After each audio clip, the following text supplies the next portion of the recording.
నమస్తే అండి.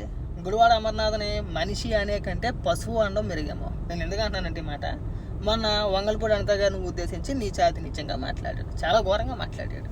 మేకప్లని కేజీలు మేకప్ వస్తుంది, గోడలకి పుట్టీలు పెట్టుకోవచ్చు, ఆవిడ ఉద్యోగం చేసిందంట, ఆవిడే ఉద్యోగం చేసిందో ఆ ఉద్యోగాలు మన మహిళలు ఎవరో చెయ్యలేరు, ముఖ్యంగా ఈ పదమే వాడాడు. చాలా చులకంగా మాట్లాడాడు. దానికి సంబంధించి మహిళా కమిషన్ ముందు హాజరయ్యి ఏమని మాట్లాడుతున్నాడు ఈ దిక్కుమాలాడు ఒకసారి వినిపిస్తా చూడండి. వారికి ధైర్యం చెప్పాల్సినటువంటి బాధ్యత మా మీద ఉంది. ఇది ఒక పొలిటికల్ సెటైర్, ఒక పొలిటికల్ కామెంట్ మాత్రమే తప్ప యావత్ మహిళా లోకం మీద చేసినటువంటి వ్యాఖ్య కాదు అనేటువంటి విషయాన్ని కూడా తెలియపరచడం జరిగింది. దాంతో పాటు ఉద్యోగాల మీద మా వాళ్ళు చేసినటువంటి, మీరు చేసేటువంటి ఉద్యోగాలు మా వాళ్ళు చేయలేరు అనేటువంటి దాని మీద మీ సమాధానం ఏంటి అని అడిగారు. అంటే నా ఇంటెంట్ నేను చెప్పడం జరిగింది.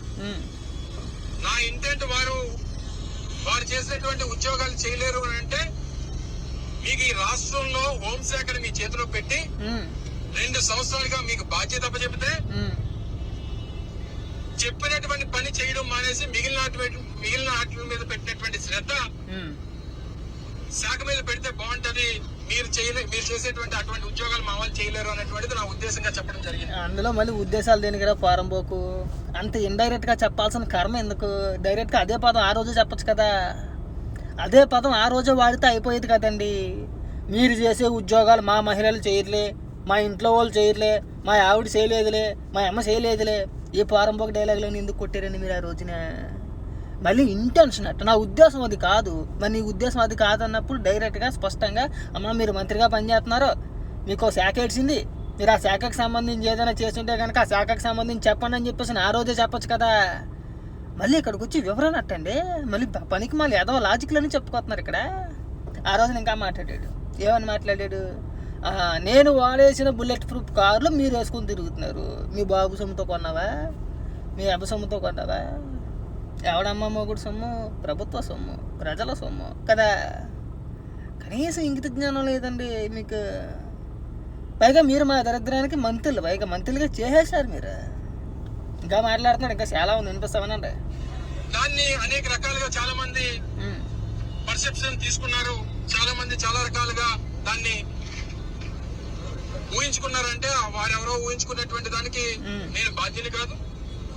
నేను మాట్లాడినటువంటిది నేనే ఉద్దేశంతో మాట్లాడినటువంటి దానికే నేను బాధ్యత అవుతాను.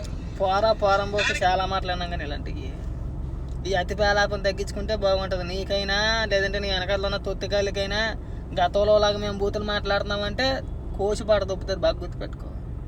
అతి పేలాపన వద్దు. ముఖ్యంగా మహిళల గురించి మాట్లాడేటప్పుడు కాస్త ఒలి దగ్గర పెట్టుకొని మాట్లాడు. ఎందుకంటే తెరబడిపోవాల్సిన అవసరం ఏమీ లేదు. అంత తెరబడిపోయి రాలిపోవాల్సిన అవసరం ఏమీ లేదు.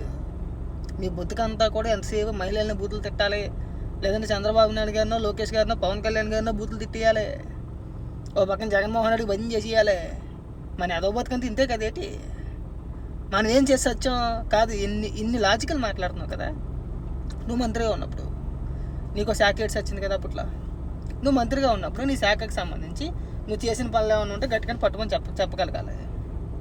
10 నిమిషాలు చెప్పలేం మనం ఇవాళకి. స్టిల్ ఈ రోజుకి ఇప్పటికీ నీకు ఈ రోజు కూడా నువ్వు చేసిన శాఖ పైన ఈ రోజుకి కూడా నీకు ఇంత అవగాహన లేదు నీకు. పైగా నువ్వు వచ్చి ఇక్కడ పెద్ద ఉపన్యాసాలు చెప్తావు మాకు. ఏరేస్తాం, దుమ్ము దులిపేస్తాం, తీసేస్తాం, మడతట్టేస్తాం అంటావు. నీకు శాఖ చెప్పి మంత్రిగా 7 నాయన అని చెప్పేసి అంటే మామిడి తాండ్రే, కొబ్బరి నూజు, మసాలా సరుకులు, బిర్యానీ ఆకులు అన్నావు నువ్వు అసెంబ్లీలో. అసెంబ్లీ బయట ఏమో కోడిగుడ్డ అన్నావు. నేను అందుకే కోడిగుడ్డ అనేది, ఊరికే అనరు నిన్ను. వద్దు, మా రాష్ట్రాన్ని నాశనం చేసింది సరిపోద్ది. మీరేమి ఎలగబట్ట అవసరం లేదు. ఇంకా మళ్ళీ వార్నింగ్లు ఇచ్చేస్తాను, మేము వస్తే తీసేస్తామని చెప్పేసి. ఏమీ అవ్వదు. ఈ అబ్బాయి కోళ్ళు మానేస్తే బాగుంటుంది.